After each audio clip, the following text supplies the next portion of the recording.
Fala Franchising, bom 2026, o primeiro podcast da BF Fala Franchising deste ano.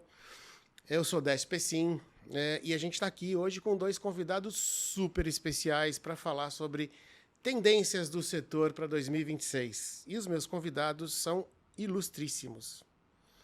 Minha amiga de longa data, Liana Bittencourt, CEO do grupo Bittencourt e cofundadora da Stream Shop. E também o Ivan Rizzo, que é Head de Produtos Educacionais, Varejo e Franquias da FIA Business School. Bem-vindos, Liana, Ivan. É um prazer estar aqui com vocês. E eu, de cara, vou pedir para vocês falarem um pouquinho do que vocês estão fazendo hoje em dia, além de, do básico que todo mundo conhece. Liana, bem-vinda. Fala um pouquinho da Bittencourt, da Stream Shop. Obrigada, Décio, pelo convite. Obrigada, ABF. O Grupo Bittencourt fez 40 anos esse ano, né, Décio? Já são 40 anos de trajetória orientada a apoiar as empresas na escalada. Atingimos aí a marca de 3.600 clientes atendidos. A gente se intitula hoje uma consultoria nacional de atuação internacional e, de fato, gerador de um ecossistema orientado para as empresas que desejam escalar seus negócios. Quando a gente buscou investir na Stream Shop, foi muito mais uma visão de que o franchising utilizará, num futuro muito curto, live commerce, social commerce, video commerce, ads, e eu acho que é uma evolução não só do varejo brasileiro, mas do varejo internacional. E, bom, é isso. Hoje a Bittencourt vem atuando de uma maneira mais ampla junto aos seus clientes, atuando efetivamente na estratégia de escalabilidade dos negócios. Maravilhoso. Bem-vindo, Ivan. Obrigado, Décio. Obrigado, Liana. Prazer ver vocês novamente. Obrigado a todo o time da BF aqui que está no suporte. Vocês estão lindos hoje. Excelente dia a todos aí. Eu estou à frente da FIA no MBA há 6 anos, assumi um pouquinho antes ali da pandemia. O MBA de franquias tem uns 15 anos, mais ou menos, aí, né? Primeira turma em 2008, primeira turma que se formou em 2009, formamos 4 presidentes da BF, né? O André, o Juarez, a Cris e o Altino, né? E estamos com turmas subsequentes aí desde então, né? Mais recentemente, a gente percebeu outras oportunidades além de um curso de 500 horas. 500 horas é muito longo para um monte de gente, né? Então, criamos uma trilha de educação aqui dentro da plataforma da BF, dentro da BF Academy, uma trilha gratuita, chamado Programa de Aceleração de Desempenho de Franqueados e outros produtos na área educacional, né? Criamos uma comunidade de prática que a gente entra mais tarde, a Sulta, nosso patrocinador, né, que a gente discute temas específicos ali do franchising somente com liderança. Então, são alguns dos produtos que a gente tem na área de educação aqui. E a proposta dessa conversa, gente, é para a gente trazer um pouco de prática para os nossos ouvintes, para os nossos espectadores, como diria, oi, Silvio Santos, e para todo mundo que se interessa pelo conteúdo que é gerado aqui na BF de relevância. Por isso, a gente está aqui com gente da maior importância.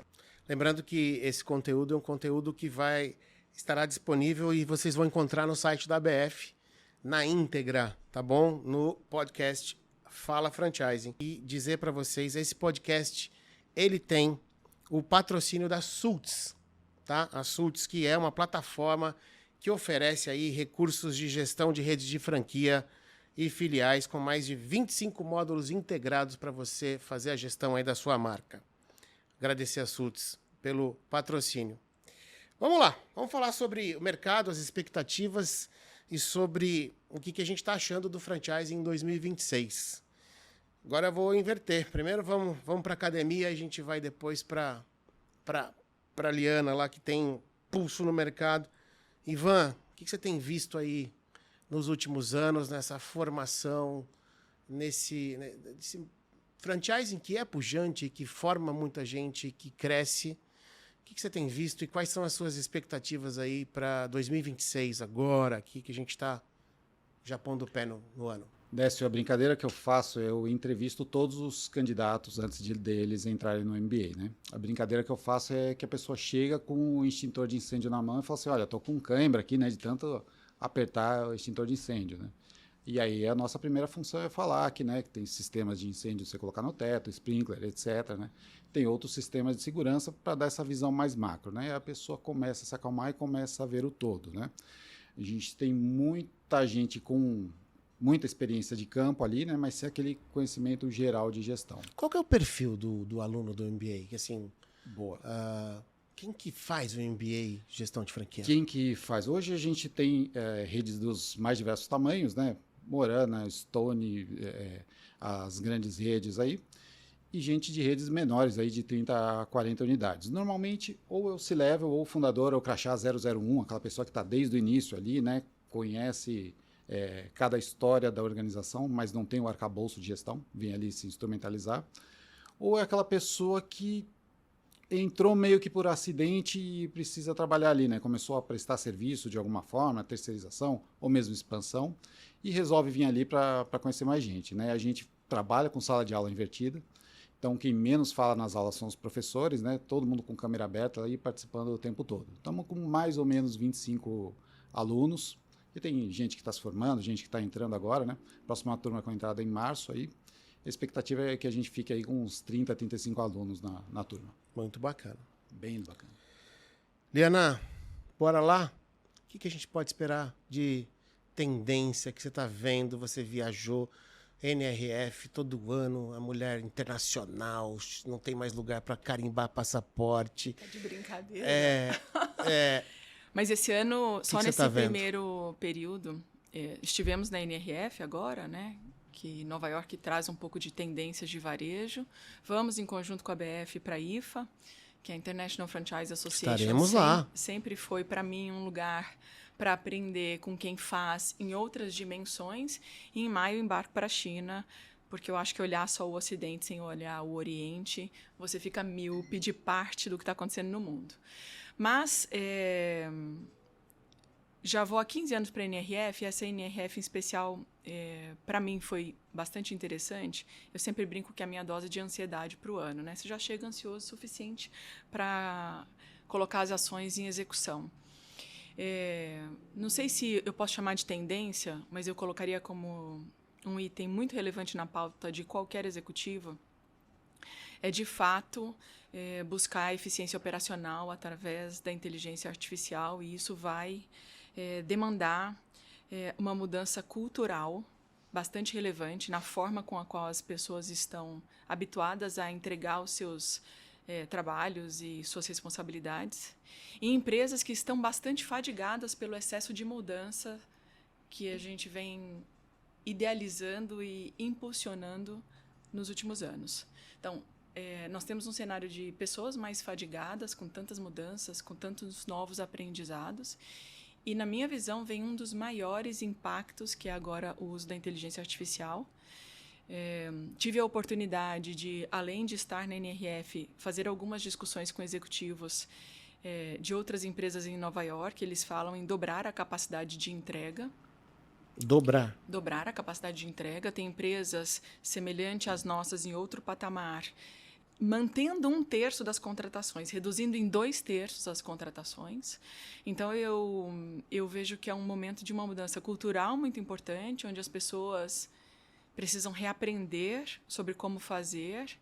E para mim, é um ano de demonstração daqueles que fizeram e estão orientados a fazer o dever de casa, e daqueles que ainda não entenderam o tamanho da mudança. Quando a gente fala em IA, tem uma galera que ainda acha que IA é ChatGPT, que enfim. Eu na minha empresa, eu posso dizer para você, a gente ainda está numa curva de aprendizado de ganho de eficiência e utilização de IA na entrega para o consumidor final. Então, a gente já tem. Claro. Você já está na frente. Só de estar ali, você já está na frente dos outros. O que eu queria é que vocês falassem um pouco assim, essa transformação digital, e eu tinha anotado aqui para a gente conversar, né? Digitalização acelerada. E-commerce, delivery, aumento de uso de plataforma digital para venda, para entrega, agora soluções de inteligência artificial. Tem muita coisa no cardápio, e a gente, do lado de cá, enquanto empresa, enquanto franqueador, enquanto franqueado, sufocado para fazer resultado no modelo analógico ainda. Essa transição do modelo analógico, do modelo anterior para o modelo futuro, com inteligência artificial, com esse monte de coisa que está aqui surgindo, e a gente... Vocês têm uma dica prática de o que esse empresário, o que esse franqueador pode orientar a rede para começar a usar a inteligência artificial? Fazer um roadmap, contratar... O que vocês podem dizer para esse cara na prática? Diana, por gentileza. Obrigada, Ivan. Eu vou comentar o que estamos fazendo na Bittencourt. Tá. Primeiro, assumi que éramos analfabetos digitais no tema da inteligência artificial. Tá. E desenhei uma trilha de aprendizagem. Hoje existem N cursos gratuitos que você orienta o time a aprender sobre o uso. Segundo ponto, e eu acho que essa mudança tem que ser intencional, um dos KPIs orientados a Ninebox e bônus na Bittencourt no ano de 2026 está orientado ao uso da inteligência artificial. E eu tenho orientado os líderes a entrar em reunião dizendo quanto daquela reunião foi preparada pela inteligência artificial, o quanto eles estão utilizando e salvando tempo nas suas atividades. Isso é mais cultural, porque eu acho que as pessoas têm que perder o medo e entender que não é só o diálogo, é de fato uma ferramenta muito importante, principalmente no que eu chamo de balcão para trás, né? O balcão para frente está mais fácil, é o conversacional, é o que todo mundo implanta mais fácil. Mas o balcão para trás tem muita oportunidade de ganho de eficiência operacional. No administrativo, na logística, nos meios de pagamento. Então, tem muitas frentes nesse caminho. Então, primeiro, na minha visão, é um tema mais cultural, colocar as pessoas na mesma visão de mudança. E o segundo ponto... E é o que eu tenho, na verdade, 3. O segundo ponto é interpretar na sua empresa, e aí sai dos grandes, da fumaça, quais são os processos que, se automatizados, levarão economia de tempo. Ano passado eu consegui, não é um trabalho deste ano, a gente começou ano passado, mas eu tenho hoje economia de 400 horas na semana no time, a partir de tecnologia. Mas, para isso, eu precisei interpretar onde eu deveria investir. Né? Eu acho que esse é um ponto. Não é o que funciona para você, pode ser que não funcione para mim. Então, interpretar onde e aplicar faz muito sentido. E depois, testar mesmo. A gente chama de Suite AI. Né? Eu desenhei lá a Bittencourt Suite AI. Porque o quanto mais a gente puder explorar novas ferramentas, diversos fornecedores, para entender aquilo que adapta melhor às suas dores, eu acho que esse é o caminho. Então, estou compartilhando aqui 3 das frentes que já estamos em implantação e foi a forma que eu consegui desenvolver uma metodologia para evoluir a própria Bittencourt. Essa é a palavra para mim, né? Ter metodologia. Eu vou tomar a liberdade de dar um passo para trás aqui para falar onde está o ponto de virada aqui. Talvez para o nosso leitor aí que seja um pouco mais leigo, vale a pena. Vocês que são jovens há mais tempo como eu, vocês devem lembrar que a gente ligava para o banco, por exemplo, aí diz que 1 para pegar o seu extrato. Você ia lá e discava 1, né? Apertava o botão 1. Aí depois a gente passou essa mesma lógica para o WhatsApp. Né? Coloca aqui o que você quer. Né? Hoje a gente teve uma mudança de paradigma, que é o processamento da linguagem natural. Né? Então a gente parou de fazer o que a máquina pedia, para a gente falar naturalmente o que a gente precisa lá e aquilo virar um processo dentro da organização. Tá? Exemplo que o Fred Trajano colocou agora há pouco no LinkedIn. Né? Uma pessoa foi comprar caixa para os gatos dela. Meu gato é grande, ele tem as pernas igual a da Naomi Campbell. A inteligência artificial propôs lá a caixa grande lá, porque ela interpretou aquele texto lá, não precisou colocar as medidas, diz que 3 para a caixa grande e tal. Então, a grande oportunidade que a gente está vendo, e a Eliana colocou muito bem, é o entendimento e a maturidade que a gente tem dos nossos processos. A partir do momento que a gente tem o processo mapeado, a gente vê ali o que é eficiente, o que é ruído, o que é somente silo dentro da organização, para a partir dali a gente consegue fazer a integração inteligência artificial e os nossos ganhos de eficiência. Muito bom mesmo. Bom, lá na empresa, só para dividir com vocês também, a gente tem feito alguns avanços com inteligência artificial e a gente decretou que 2025 teria sido para nós o ano de aprendizado e plantio, e agora 26 é o ano de a gente continuar plantando, porque se você para de plantar, você não vai colher lá na frente, mas a gente começa a colher bons frutos, já com ganhos de eficiência, chatbot, substituição de ferramentas de tutoria para os alunos já com inteligência artificial, de plantão de professores online, já com inteligência artificial, a gente tem feito algumas coisas com ganhos de eficiência bastante interessantes e para geração de novos produtos. E na geração de valor para a rede também, no atendimento, a gente tem feito algumas coisas. Eu ainda julgo que a gente ainda está anos-luz atrás do que a gente deveria, mas é preciso começar. Acho que é esse que é o grande recado que eu queria complementar. Assim, a gente não comece a implantar processos de ganho de eficiência, processos de onde que você pode realmente... A Liana falou, ganhamos 400 horas na empresa, essas 400 horas são muito valiosas. Então, se a gente não consegue, às vezes, aferir com metodologia exatamente aquilo que a gente vai ganhar com a inteligência artificial, com ferramentas que vão nos trazer ganhos, inicie a jornada, é importante. E iniciar a jornada começa pela você ter letramento sobre aquilo que você vai fazer, né? Saber o que você está fazendo, estudar. Então, o grande poder, a educação, eu sou de educação, a educação hoje, nós somos, né? A educação hoje não está no seu poder de aprender, mas para mim no poder de reaprender.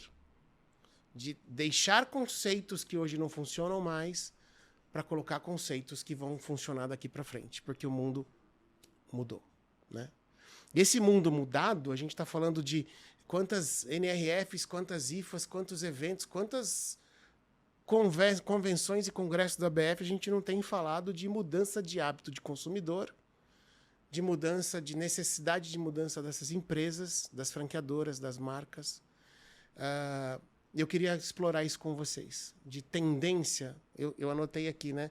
A gente falar de experiência do cliente e falar de modelos de franquia que mudaram.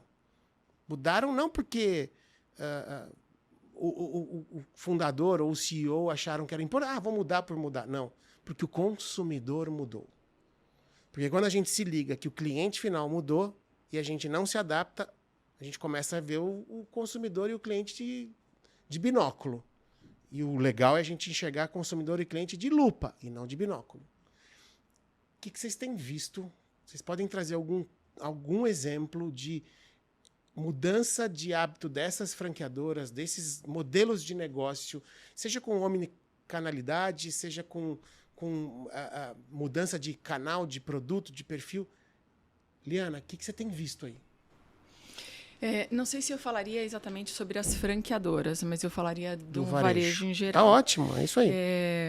Alguns pontos. Eu vejo um crescimento do varejo de valor. E varejo de valor é a busca do melhor custo-benefício. Nós, de maneira mais macroeconômica, a nossa classe média foi bastante comprometida no seu potencial de consumo. Então, muitas são as empresas que buscam hoje soluções de melhor custo-benefício. E aí, por isso, a tecnologia vem muito a suportar esse momento. Mas quem fala de empresas fala também de consumidor. É só a gente perguntar para qualquer pessoa do nosso relacionamento se ela não percebeu que nos últimos 4 anos o poder de consumo reduziu, né? A inflação, todos esses temas deixaram com que uma classe mais alta estivesse cada vez melhor no seu potencial de consumo, mas a classe média com maior dificuldade. Então, esse consumidor vem buscando um melhor custo-benefício para compor dentro da sua cesta de remuneração. E, então, indo para o varejo... Adorei o conceito varejo de valor. Indo para o varejo, muitas foram as empresas que começaram a adaptar os seus produtos. Até o consumidor chamou isso de screen inflation, no sentido de ele percebe que os produtos reduziram para que o preço se reduzisse também, uma vez que os consumidores estavam buscando melhor custo-benefício. Entretanto, é algo que preocupa, né? Porque na prática é como se você não pudesse consumir o mesmo que você consumia antes. Então, o que eu quero dizer com isso é que empresas que estão mais orientadas a varejo de valor, e a gente pode falar de quantas não são as empresas orientais que chegaram ao mercado brasileiro e estão crescendo muito orientadas a varejo de valor. Eu tenho um bom custo-benefício, eu tenho um bom design e o meu custo é mais adequado do que as marcas tradicionais, eles cresceram muito. Então, olhando não só para franqueadores, se esse consumidor mudou, O potencial dele já não é o mesmo e ele busca melhores soluções. Aquela que tiver um melhor design, um melhor relacionamento e ofertar um melhor custo-benefício, ela tem um potencial de crescimento maior. Então, acho que esse é um ponto.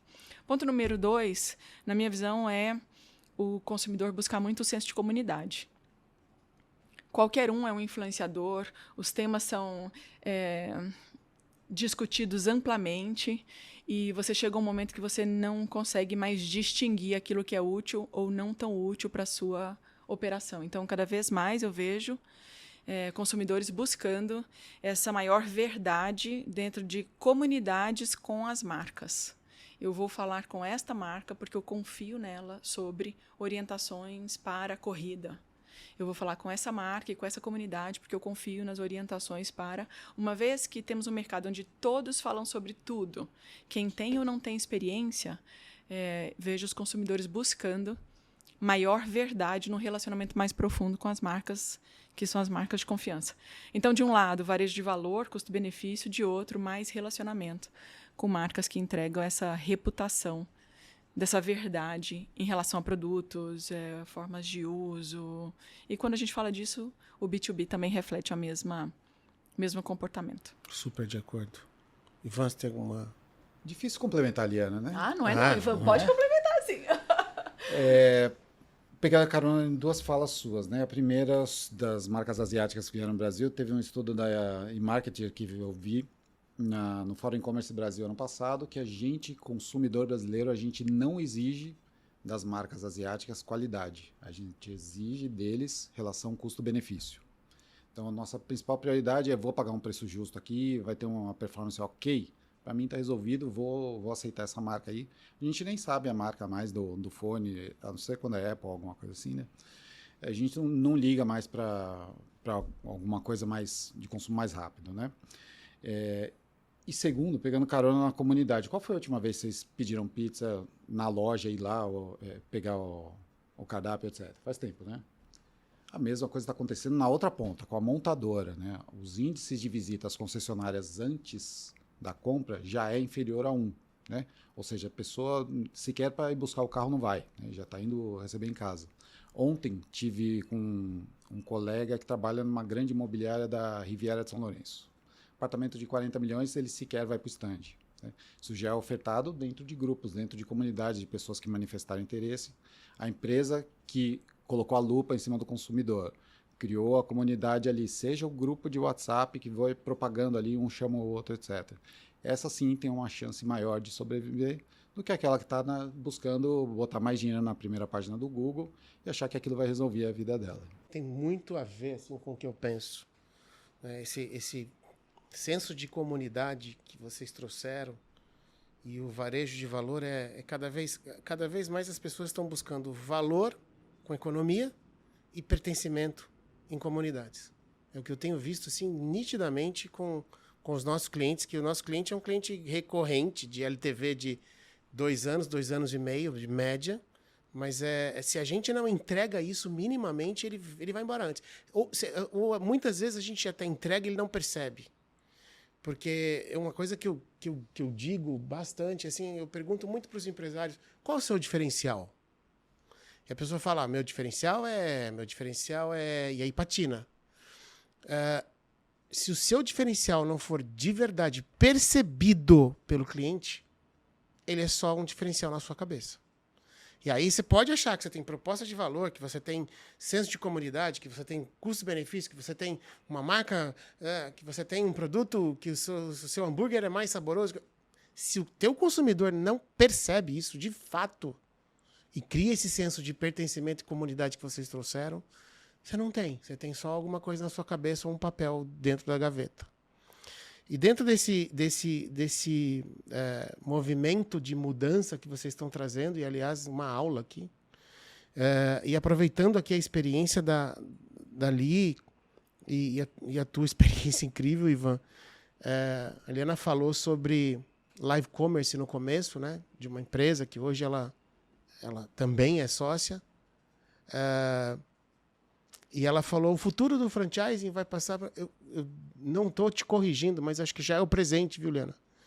A gente muito recentemente começou a explorar essa questão de live commerce explorando, e as escolas com melhor resultado são escolas que estão já muito engajadas e muito já maduras nisso. Vou contar rapidamente e vou passar a bola para vocês. A minha ficha caiu ano passado, quando eu fui para a China. E ir para a China é importante, né? É muito. Fui para a China e no último dia da viagem, a gente tinha acabado já a parte técnica, e aí a gente foi num mallzinho lá comprar a mala, porque a gente sempre compra coisa a mais. Eu fui comprar uma mala. E nessa visita a esse mall, precisava comprar uma mala desesperado para despachar o que estava sobrando, não cabia na mala. Encontrei uma loja de mala, só que a loja estava com os funcionários dentro da loja, a loja fechada. Então eu tentei abrir e a vendedora lá dentro falou assim, não. E ela estava fazendo uma live commerce. E a guia estava comigo, enfim. Eu falei, mas eu não estou entendendo, eu sou um cliente, eu quero comprar, e ela não vai abrir a loja para mim? Deu 10 minutos, eu dei uma volta no mall, voltei na loja, ela abriu e me atendeu. Moral da história. Ela falou, eu estava naquele momento vendendo para 118 pessoas na minha live commerce. Eu tinha 118 clientes ali para vender com a mesma geração de valor do que que eu ia te atender. Você me desculpa, mas ali eu estava vendendo para mais gente e tal. Aquele dia minha ficha caiu. De o quanto as nossas equipes, de o quanto a gente tem um potencial, um poder de explodir vendas nos nossos negócios. É um pouco isso, Li? É um pouco isso. Quando eu digo do aprendizado, bom, eu sou investidora dessa startup desde 2021. Tá. Na ocasião, pandemia, todo mundo buscou mais o live commerce. Mas, na minha visão, de maneira ainda temporal e orientada ao hard sell. E eu não acredito no live commerce de maneira exclusivamente temporal e orientada a hard sell. Para mim, o live commerce é mais uma forma de relacionamento e aproximação. Ela é recorrente, ela pode ser utilizada para um concierge, ela pode ser utilizada para um atendimento ao vivo, ela pode ser utilizada para uma loja ao vivo, ela pode ser utilizada para live commerce.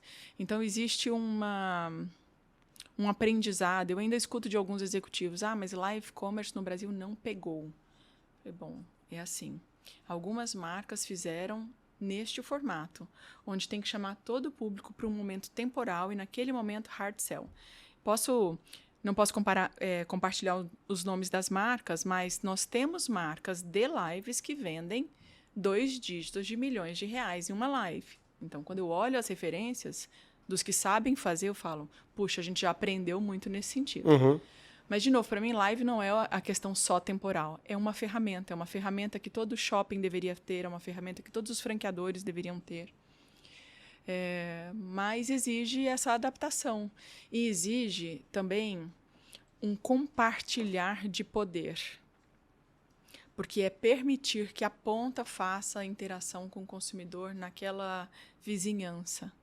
Uma das marcas que mais crescem na Gen Z é uma chamada Paxson, que mais de 10% a 15% do faturamento é proveniente de live commerce de clientes que são embaixadores da marca. Isso é compartilhamento de poder, né? É uma liderança mais líquida que compartilha poder, porque eu deixo que o outro fale da minha marca, que não necessariamente só aquele garoto propaganda escolhido naquele momento, naquele cenário. Então, eu digo que é um aprendizado, porque somos early adopter de diversas tecnologias, mas ainda não é mainstream como é em outros mercados. Então, acho que tem muito para se desenvolver. E a gente já vem vivendo assim muitas experiências com diversas marcas.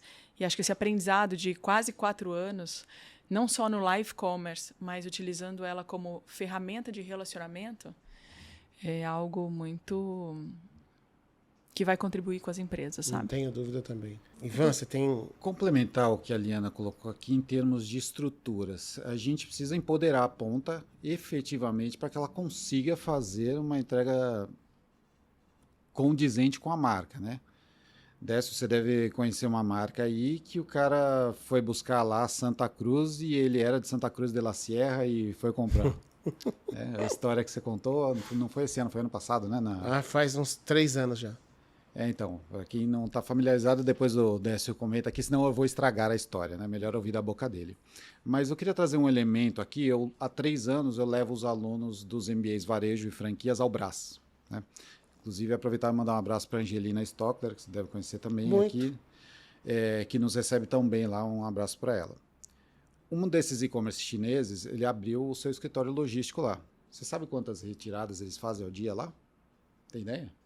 5 retiradas no dia. A partir das 2 horas da tarde, você comprou um fone de ouvido lá, 4 horas já teve o picking, já está rastreável ali, aquilo lá, a chance de você receber no dia seguinte na sua mão é bastante grande. Então, esse é o potencial concorrente que está na tua marca ali, na tua loja, da tua rua, na cidade do interior, né?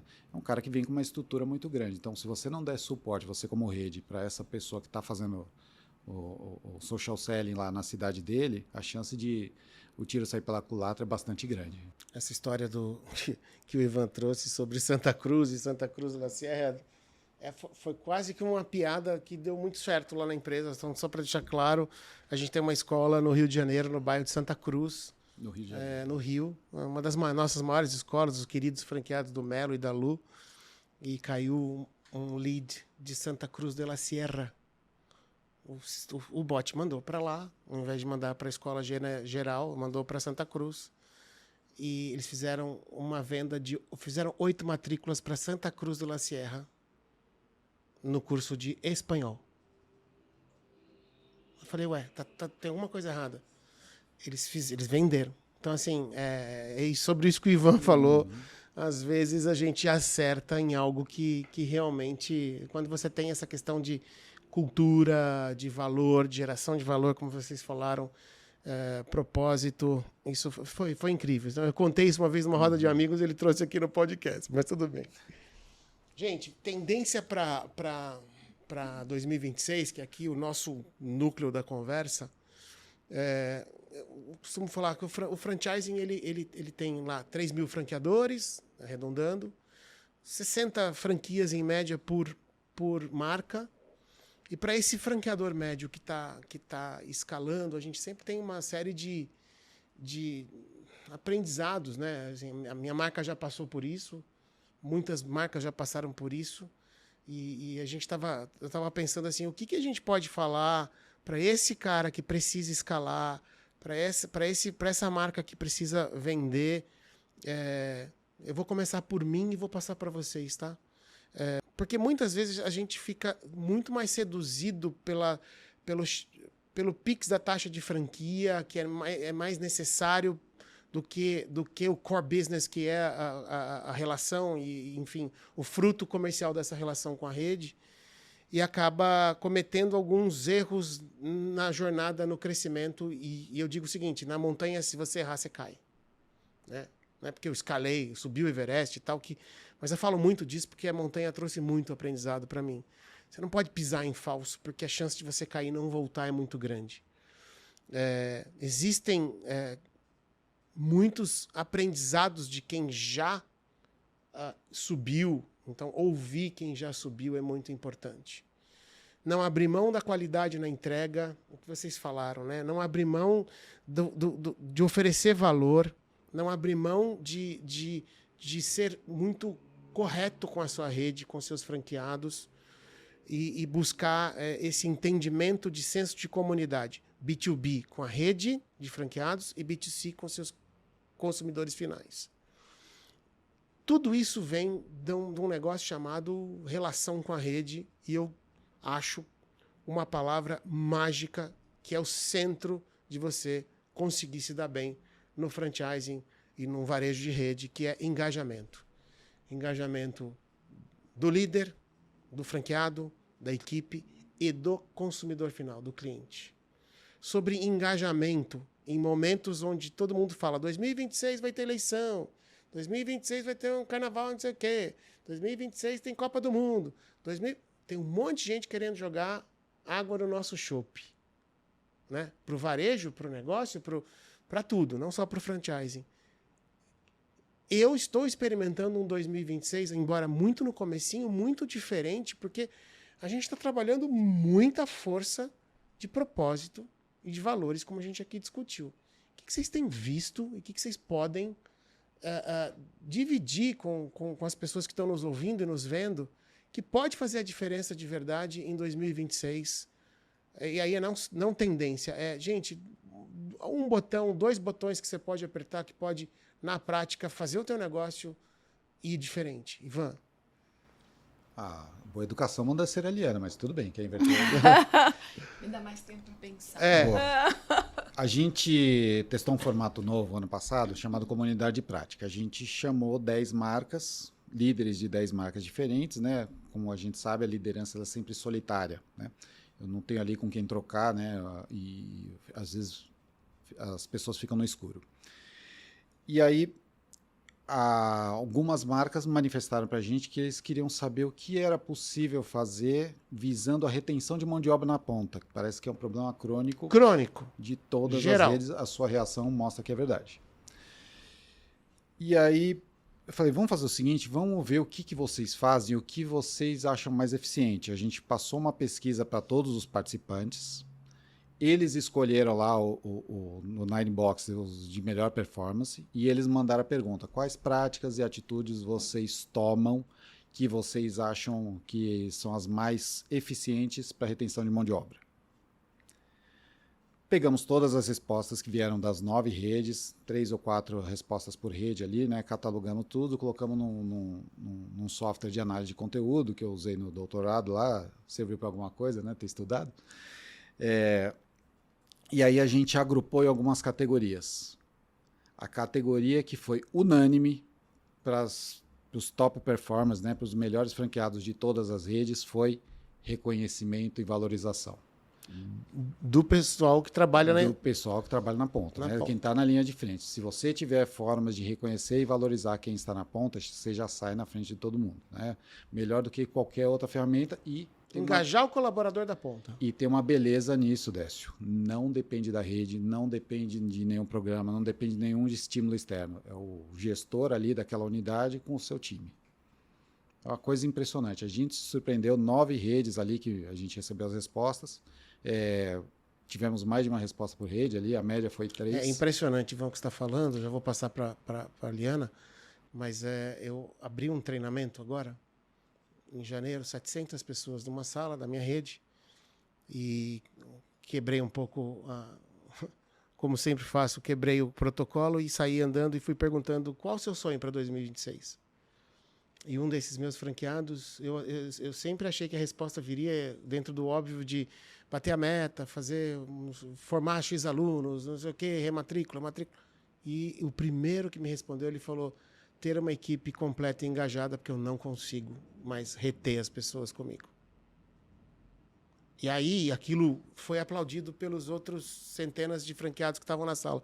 Quanto isso está difícil, e o que está tocando é muito importante. Porque a gente não faz nada sozinho, né? O líder não faz nada sozinho, quem faz são as pessoas. No mundo cada vez mais high-tech, a gente tem que trazer o pêndulo para o high-touch. A gente tem que ter a pessoa para acolher, porque no final são pessoas. Então, o que você está trazendo o botão que você diria para os empresários cuide de gente na ponta, porque é ele que vai fazer a diferença para você. Capriche no reconhecimento e valorização desse colaborador que vai fazer a diferença. Essa a dica, hein? Liana. Acho esse tema muito relevante e já faço muito lá na Bittencourt e me propus a fazer mais ainda, porque parece que nunca é suficiente, né? Para que a gente tenha retenção. Eu nem gosto da palavra retenção. Para que a gente tenha mais pessoas compartilhando a jornada. Mas se eu tivesse um botão, e na verdade é o botão que eu defini para mim como pessoa física e como empresa, foque no essencial. Eu acho que a gente precisa de um essencialismo nas escolhas. Muita dispersão, muitos empresários não fazendo escolhas corretas, e quando você não faz escolhas, quem escolhe é o outro por você. Então, para mim, essa visão de fazer o essencial. O que é essencial para que a sua empresa funcione?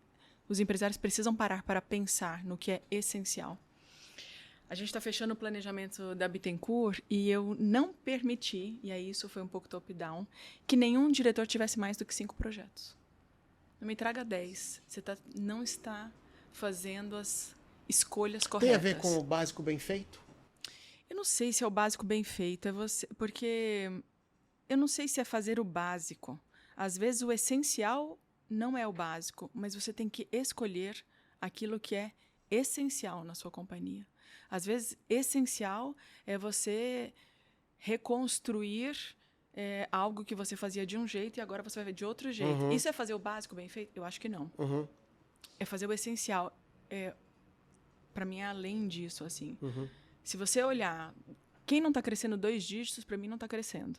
Então, se você quer crescer minimamente 2 dígitos, para dizer que você superou a inflação e ganhou um pouquinho, você tem que escolher quais são os projetos essenciais para a sua empresa. Que ou pode ser uma grande transformação, mas porque é essencial. Então, fazer o básico bem feito é continuar fazendo bem feito aquilo que você já fez. Às vezes, o essencial é outra coisa. Então, e é difícil fazer escolhas. E majoritariamente, as pessoas saem para execução. Né? Então, eu brinco que tenho longo caminho curto.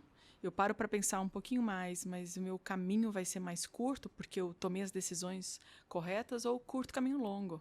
Eu mal penso, saio para fazer. O brasileiro costuma dizer, nossa, maravilhoso isso, vamos sim, vamos fazer isso, vamos fazer aquilo, vamos fazer aquilo, vamos fazer aquilo.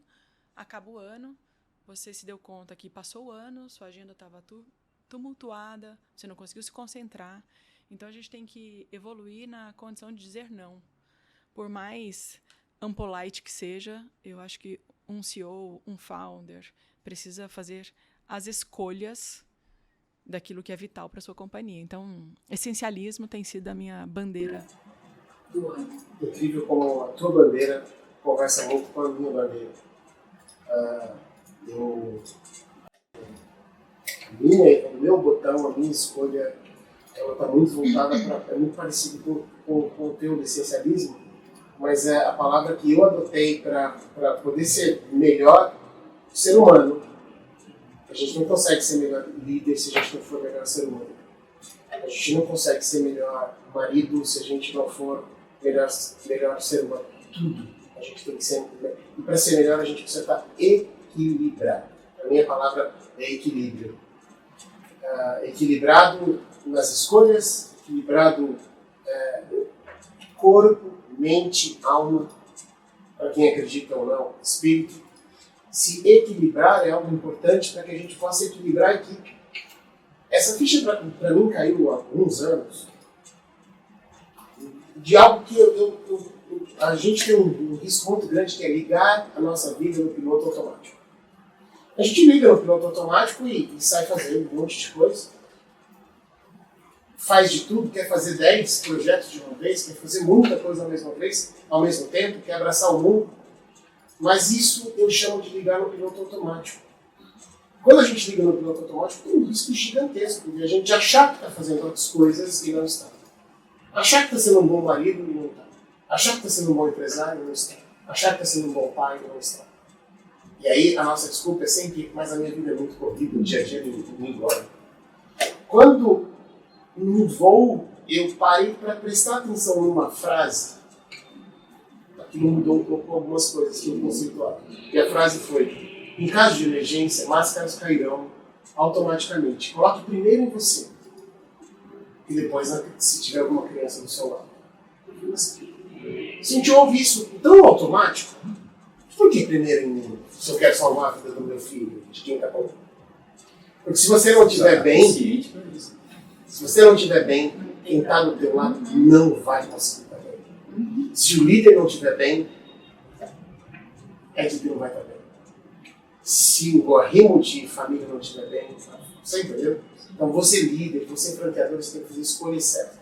Super alinhado com o que a Liana falou. Foco, fazer poucas coisas bem feitas, essencialmente bem feitas. Ser parceiro da tua rede, ser parceiro do teu franqueado. Dá mais espaço para o teu franqueado na gestão. Tenha mais espaço também para poder compartilhar o poder, né? Seja fluido. Não é de ser democrático, é ser fluido, ser leve. E quando a gente traz esse equilíbrio, traz as escolhas essenciais, traz toda essa questão que a gente está falando, a gente consegue ter um pouco mais de clareza para fazer as escolhas melhores. Achei muito legal esse ponto que vocês trouxeram. E, gente, parece que a gente está aqui, vai dar quase uma hora, a gente está aqui batendo um papo e a gente precisa cerrar la coisa. E recados finais, assim, primeiro foi um prazer estar com vocês nesse podcast primeiro de 2026. Eu queria que vocês dessem um recado final para a nossa audiência aí, é tema livre. Ivan, vai aí você, depois eu vou com ela. Você está vendo que me protege. Vamos lá. Maravilhoso. Fiz 2 perguntas primeiro para ela e agora 2 para você primeiro. Então, empate, né? Diversidade, igualdade. Ivan, recado final para a nossa galera. Eu gostei muito do que você falou. A gente precisa parar de ter orgulho daquela agenda que está pulando 80 compromissos ao mesmo tempo, né? Eu tinha uma palavrinha que de tanto ser falada se desgastou, que é o mindfulness, né? Que é a atenção no que você está fazendo agora, né? E o que é prioridade para mim? A prioridade não tem plural. A gente tem que escolher ali qual é o grande dia e se concentrar nele. E dentro lá das nossas expectativas, lá dentro que a gente tem desenhado lá, está cada vez mais difícil de entender qual é o foco das operações. O Nubank concorre com o Mercado Livre, não concorre, né? As discussões não acreditam. Então, sugestão, para, respira, põe a bola no chão, né? E olha onde está o time ali. Senão, quando você vai ver, está quase caindo para a segunda divisão. Não fala disso. Fala disso. Esse ano não. Em 2020, a gente utilizou para reescrever e para redescobrir os nossos valores, né? E um deles, eu uso o desenho aqui de Bittencourt, e é o Be Bold. A gente acredita que para empreender você precisa ter coragem, né? Então, acho que as minhas palavras finais, o que eu mais desejo para os empresários é coragem, né? Coragem para fazer as escolhas, coragem para fazer as mudanças, coragem para reaprender. Eu acho que um empreendedor que não tem coragem, ele não consegue efetivamente dar vazão a tudo que ele precisa e a responsabilidade que ele tem. Então, eu gosto da história do... Sim, tem tudo isso que você falou, tem uma eleição, e não dá para desconsiderar. Não dá. Mas seja bold o suficiente para seguir em frente, fazendo as escolhas corretas. Acho que essas são as minhas contribuições. Be bold. Está lá na minha parede. Eu acho que é um pouco do que a gente precisa todos os dias enquanto empreendedor. Muito bom. Gente, é enorme prazer poder ter estado aqui com vocês, recebendo o Ivan, a Ana, meus amigos. Agradecer a ABF, o convite. Estou completando esse ano 26 anos no franchising e a cada ano que passa, que vira, eu vejo que eu estou aprendendo mais. Eu vejo que muito conceito que eu tinha lá atrás já não vale. São 26 anos, outro tem 30, outro tem 10, mas tem muita gente que tem 5 anos e tem muito conhecimento. A gente precisa abrir muito a cabeça para isso, sabe?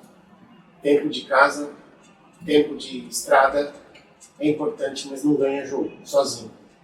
Então, só como marco, para mim é muito importante, né? Eu sou atual vice-presidente, nosso presidente Tom tem feito essa liderança nos últimos 3 anos, está no 4º ano da gestão dele, do nosso conselho, enfim, todo mundo. Agradecer a toda a comunidade da BF, todos os franqueados, franqueadores, o pessoal do varejo, do mercado, meus amigos, a vocês dois, e a Sulks, que esteve conosco em mais um episódio, né, do nosso podcast sobre franchising, e espero que vocês tenham gostado, espero que seja útil, espero que o conselho desses 2 craques possa, com certeza, agregar aí no teu dia a dia e me colocar à disposição de vocês, com certeza também a Liana, qual o teu canal, onde te encontram o Ivan, onde te encontram a Liana, uma rede social, quer divulgar alguma coisa?